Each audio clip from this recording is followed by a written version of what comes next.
Konark temple 1984 में UNESCO में शामिल हुआ ओडिशा का इकलौता हेरिटेज साइट। ये अपने आप में ही बहुत खास है, बहुत सारे इतिहास एंड कहानियों को बांधे रखा है। हाल ही में फिर से और एक सूर्य मंदिर बनाने के लिए KHPT एंड इंटैक ने ओडिशा के CM को एक मेमोरेंडम दिया है, जिसमें 400 करोड़ का एक प्रोजेक्ट प्लान है। हालांकि ये पहली बार नहीं है जो किसी ने दूसरा कोणार्क बनाने की कोशिश किया है। इससे पहले भी 2 बार ऐसी कोशिशें की जा चुकी है। तो आज की हमारी टॉपिक यही होने वाली है, सेकंड कोणार्क। तो हेलो, मैं हूँ Sujit. Welcome to my channel Sujit pro. Like, share, subscribe जरूर करना एंड वीडियो को अंत तक जरूर देखना।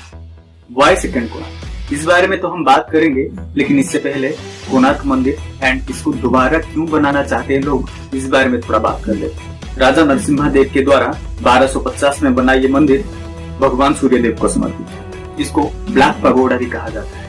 दरअसल ये सूर्यदेव की रथ की आकृति सा बनाया गया है, जिसके 12 पहिए जो 12 महीने को दर्शाते हैं एंड जो 7 घोड़े वो सनलाइट में छुपे 7 कलर्स को दर्शाते हैं।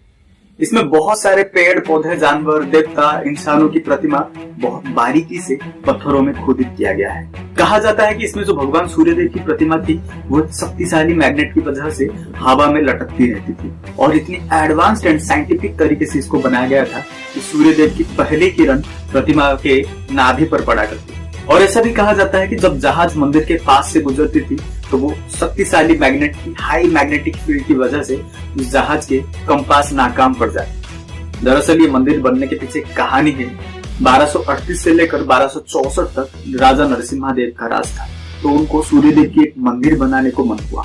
1200 कारीगरों को काम पे लगा दिया। उनमें से एक कारीगर थे जिनका नाम था विश्व महाराणा। वो अपने घर से आते वक्त उनका एक बेटा हुआ था। मंदिर का काम 12 साल तक चलता रहा। 12 सालों में वो एक बार भी अपने घर नहीं गए। उसको अपने पिता को देखने का बड़ा मन किया, तो वो घर से निकल गया। जब वो घर से निकला एंड अपने पिता के पास पहुंचा तो अपने पिता को बहुत टेंशन में पाया, क्योंकि राजा ने आदेश दे रखा था कि अगर 7 दिन के अंदर मंदिर का काम कंप्लीट नहीं होता है तो 1200 कारीगरों के सर काट दिए जाएगी। एक्चुअली ये बात थी कि सारा काम तो पूरा हो गया था, लेकिन उसका जो गुंबद था उसमें मैग्नेट लगने वाला था, वो काम अभी तक नहीं हो पा रहा था, क्योंकि उसके लिए सटीक मेजरमेंट एंड उस मैग्नेट का सटीक बैठना जरूरी था। तो धर्मपद ने पूरी रात जाग के मापचूप करके उस मैग्नेट को फिक्स कर दिया।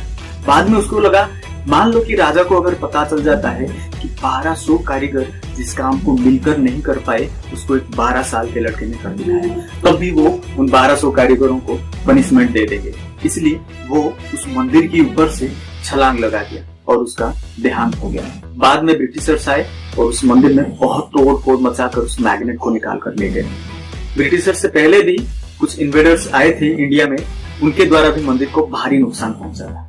अब मंदिर का सिर्फ 30% हिस्सा बचा हुआ है, इसलिए शायद लोग इसको दोबारा बनाना चाहते हैं। दूसरा कोणार्क बनाने की कोशिश करने वालों में से सबसे पहला नाम आता है श्री रघुनाथ महापात्र। ये 14 जुलाई 2018 को मेंबर ऑफ पार्लियामेंट राज्यसभा के लिए नॉमिनेट हुए थे। 24 मार्च 1943 को ओडिशा के पुरी जिले में पैदा होने वाले रघुनाथ महापात्र को महज 22 साल की उम्र में 1964 में नेशनल अवार्ड फॉर स्कल्पचर मिल चुका है। उसके बाद 1976 को पद्मश्री, 2001 को पद्म भूषण, 2013 को पद्म विभूषण भी मिल चुका है। दरअसल वो एक पारंपरिक वास्तुकला एंड मूर्तिकला में निपुण व्यक्ति।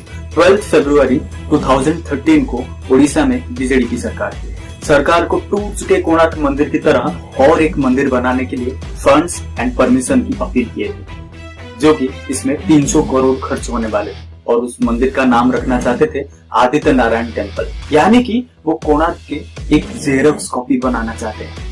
800 साल पहले जिस चीज को पूरा करने के लिए 12 साल लग गए थे, अब वो सिर्फ 8 साल में उस मंदिर को कंप्लीट करने का दावा कर रहे हैं। तब के उड़ीसा के कल्चर मिनिस्टर महेश्वर महांती का ये कहना था कि हम इस पर सोच विचार करेंगे।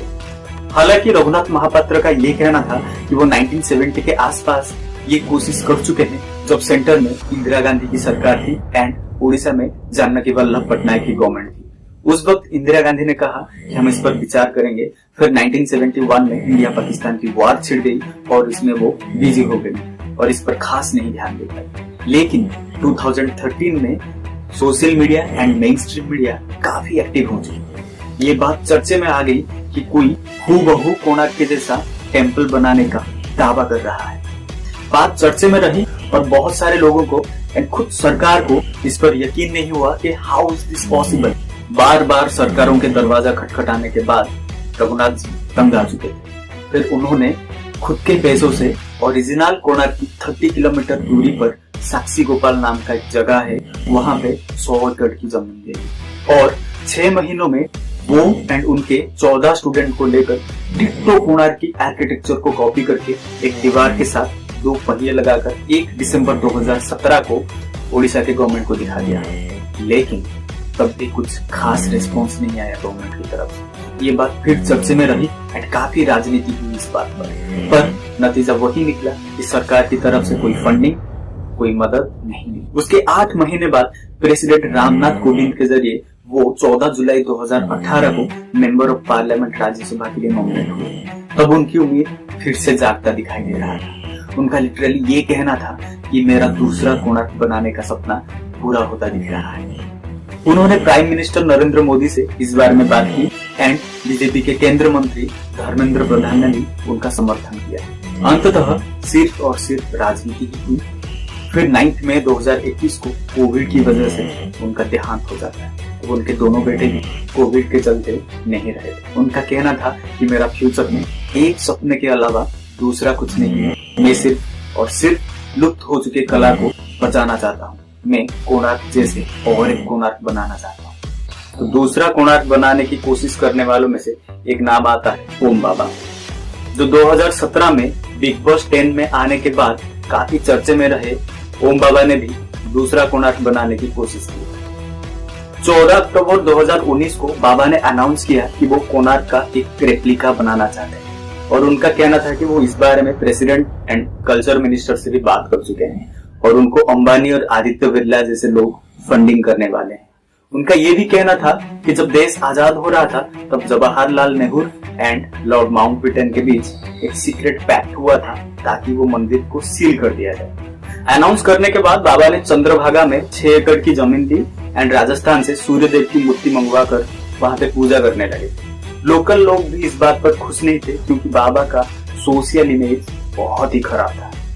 एंड सबसे बड़ी बात, जो जमीन इन्होंने ली थी वो दरअसल गैर कानूनी थी क्योंकि वो सरकार की जमीन थी। 3 फरवरी 2021 को बाबा का देहांत हो जाता है एंड उनका फॉलोअर मुकेश जैन इस काम को आगे बढ़ाते हैं।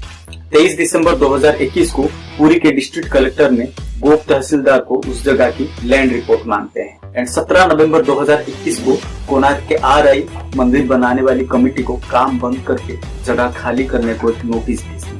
फिर 19 जनवरी 2022 को उस जगह को डिमोलिश कर दिया जाता है। हाल ही में 31 अक्टूबर 2023 को इंटैक यानी कि Indian national trust of art and culture heritage and KHPT यानी कि कलिंगा हेरिटेज प्रिजर्वेशन ट्रस्ट की तरफ से ओडिशा के सीएम नवीन पटनायक को एक मेमोरेंडम दिया गया है।